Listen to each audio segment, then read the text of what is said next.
നടിയെ ആക്രമിച്ച കേസിലെ ഒന്നാം പ്രതിയായ പൾസർ സുനി കഴിഞ്ഞ ദിവസമാണ് റിപ്പോർട്ടർ ചാനലിലൂടെ നടൻ ദിലീപിനെതിരായ വെളിപ്പെടുത്തലുകൾ നടത്തിയത്.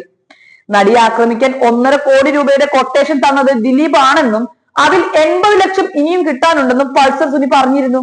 ഇത് വലിയ ചർച്ചയായതിനു പിന്നാലെ ദിലീപിനെ പിന്തുണച്ച് രംഗത്ത് വന്നിരിക്കുകയാണ് സംവിധായകനും ബിഗ് ബോസ് വിജയുമായ അഖിൽ മാരാർ.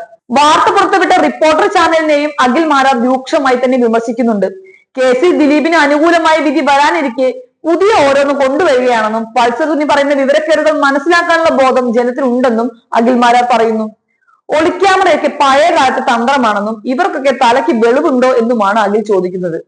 ഇന്ന് ഏത് മുക്കിലും മൂലയിലും വരെ CCTVയുടെയും ക്യാമറയുടെയും വലയത്തിൽപ്പെട്ട് ജീവിക്കുന്ന മനുഷ്യരുടെ ഇടയിൽ മാധ്യമ പ്രവർത്തകൻ പോയി ബൈറ്റ് എടുത്തിട്ടാണ് പറയുന്നത്.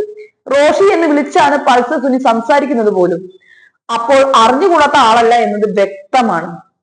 ഒരാൾ നമുക്ക് മുന്നിൽ നിന്ന് ക്യാമറ എടുക്കുകയാണെങ്കിൽ അത് നമുക്ക് കാണാനൊക്കില്ലേ? ഇത്രയും വൃത്തികെട്ട നാറിയ മനസ്സിന്റെ ഉടമകളാണ് ഇവരെന്നും ഇതിന്റെ തെളിവല്ലേ ഇത്? ദിലീപിന് അനുകൂലമായ കോടതി വിധി വരാൻ പോകുന്നു എന്ന് കണ്ട നിമിഷം ഓരോന്ന് കൊണ്ടുവരികയാണ്. ഇതിന്റെ ശരി തെറ്റുകളൊക്കെ കോടതി പറയട്ടെ, ഇയാളെ അങ്ങ് തൂക്കിക്കൊന്നോട്ടെ, ഒരു കുഴപ്പവുമില്ല. പക്ഷേ പൾസർ സുനി പറയുന്നതിൽ ചില വിവരക്കേടുകളുണ്ട്. അത് മനസ്സിലാക്കാനുള്ള ബോധം സാമാന്യ ജനതയ്ക്കുമുണ്ട്.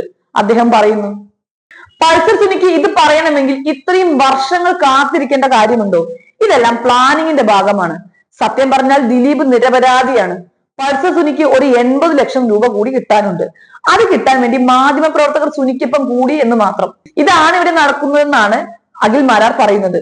ദിലീപിന്റെ കാര്യമാണ് കഷ്ടം. ആ പാവം പിടിച്ചവനെതിരെ പറയാൻ പറ്റുന്നതിന്റെ പരമാവധി പറയണം എന്ന് മാത്രമേ ഇവർക്കുള്ളൂ. അതിന് ക്യാമറ സെറ്റാക്കി. സത്യം പറഞ്ഞാൽ കഷ്ടമാണ്. ഇവരൊക്കെ കാരണം ഈ നാട്ടിൽ സമാധാനമായിട്ട് ഒരു മനുഷ്യന് ജീവിക്കാൻ വയ്യ. ഇത് എല്ലാ മനുഷ്യർക്കും നേരെയും വരും. തെറ്റ് ചെയ്യാത്ത ഒരാളെ എന്തും ചെയ്യാൻ പറ്റുന്ന രീതിയിലേക്കാണ് ഇവന്മാർ പോയിക്കൊണ്ടിരിക്കുന്നത്. പൾസർ സുനി എന്താണ് പുതിയതായിട്ട് പറഞ്ഞിട്ടുള്ളത്? ഞാനൊന്നും കേട്ടില്ല എന്നാണ് അഖിൽ പറയുന്നത്. അതേസമയം ദിലീപിനെ പിന്തുണയ്ക്കുന്നതിൽ സോഷ്യൽ മീഡിയയിൽ അഖിൽ മാരാർക്കെതിരെ വിമർശനം നന്നായി തന്നെ ഉയരുന്നുണ്ട്. ഇങ്ങനെയൊക്കെ പറയാൻ ദിലീപ് എത്ര പണം തന്നു എന്നാണ് ഉയരുന്ന പ്രധാന ചോദ്യങ്ങൾ. ചില കമന്റുകൾ നോക്കാം. ഇയാൾക്ക് വേറെ പണിയില്ലേ? ഇയാളുടെ ഇത്തിരി ബഹുമാനം ഉണ്ടായിരുന്നു, ഇപ്പോൾ അതും പോയി, ദാരിദ്ര്യം എന്നാണ് ഒരു കമന്റ്. കോടതിയിൽ പറഞ്ഞത് കൊണ്ടാണ് 85 ദിവസം ജയിലിൽ ഇട്ടതും 8 വർഷമായി 8ാം പ്രതിയായി തുടരുന്നത്. അത് അറിയില്ലേ മാരാരെ? കൊട്ടേഷൻ ഗോപാലൻ എത്ര തന്നു ഈ തള്ളലിന്? ശരിക്കും ഏറ്റില്ല എന്ന് മറ്റൊരു കമന്റ് ഇങ്ങനെ, അനുകൂലമെന്ന് നിനക്ക് എങ്ങനെ അറിയാം? എടാ, അവൻ കോടതിയിലും പലതും പറഞ്ഞു, തോളിൽ കൈയിട്ട് ഉൾപ്പെടെ.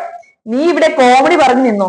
എടാ, ആവശ്യം പോലെ തെളിവുണ്ട്. 37 ദിനം ബാലചന്ദ്രനെ നിന്റെ പിള്ള വിചാരണ ചെയ്തിട്ട് ഒരു സെക്കൻഡ് അങ്ങനെ തോൽപ്പിക്കാനായില്ല. പിന്നെ നീ സത്യം പണ്ടേ പുറത്തു വരേണ്ടതായിരുന്നു. എന്നാൽ നീതി ദേവതയുടെ കണ്ണു കെട്ടിയ അധികാരവർഗം ആ വഴി എന്നെ അടച്ചു കളഞ്ഞു.